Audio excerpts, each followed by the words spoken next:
পল্টনে BNP কর্মী মকবুল হত্যা মামলায় সাবেক মন্ত্রী ও আওয়ামী লীগ নেতা সাবের হোসেন চৌধুরীকে 5 দিনের রিমান্ডে নিয়েছে পুলিশ। যুবদল নেতা শামীম রেজা হত্যা মামলায় সাবেক প্রধানমন্ত্রীর মুখ্য সচিব ও এনবিআরের সাবেক চেয়ারম্যান নজিবুর রহমান ও সাবেক স্বরাষ্ট্র সচিব আমিনুল ইসলাম খানকে 3 দিনের রিমান্ডে নেওয়া হয়েছে। বিস্তারিত জানাচ্ছেন পরাগ আজিম। গণ অভ্যুত্থানে পতনের আগে আওয়ামী লীগ সরকারের পরিবেশ, বন ও জলবায়ু পরিবর্তন বিষয়ক মন্ত্রী ছিলেন সাবের হোসেন চৌধুরী।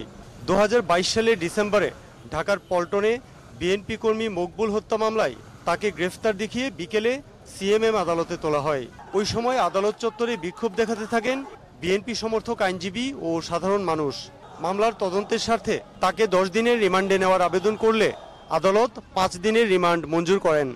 মকবুল হত্যা মামলা এটা বিএনপি অফিসের সামনে যে আপনারা জানেন যে 10 ডিসেম্বর যে আমাদের সমাবেশ ছিল, ওই সমাবেশকে কেন্দ্র করে 7 তারিখে সেখানে সাবরসের নেতৃত্বে এবং তার এলাকার যুবলীগ ছাত্রলীগের নেতৃত্বে বিএনপি অফিসে হামলা করে, তছনছ করে এবং সেখানে নিচে বোম মারে এবং বিভিন্ন ধরনের ককটেল বিস্ফোরণ করে, সেখানে গুলি ছোড়ে। সেখানে একজন বিএনপির কর্মী মকবুল আহমেদ নিহত হয়। একই সঙ্গে আদালতে তোলা হয় সাবেক প্রধানমন্ত্রীর মুখ্য সচিব ও এনবিআরের সাবেক চেয়ারম্যান নজিবুর রহমান এবং স্বরাষ্ট্র মন্ত্রণালয়ের জননিরাপত্তা বিভাগের সাবেক সচিব আমিনুল ইসলাম খানকে।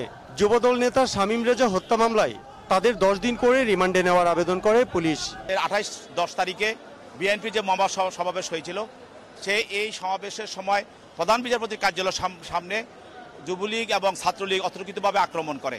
সেই আক্রমণে সেখানে শামীম নামে একজন যুবদল নেতা নিহত হয়।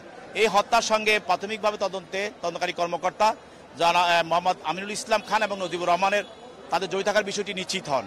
শুনানির পর সেনা সদস্য ও পুলিশের কড়া পাহারায় আসামিদের রিমান্ডের জন্য নিয়ে যাওয়া হয়।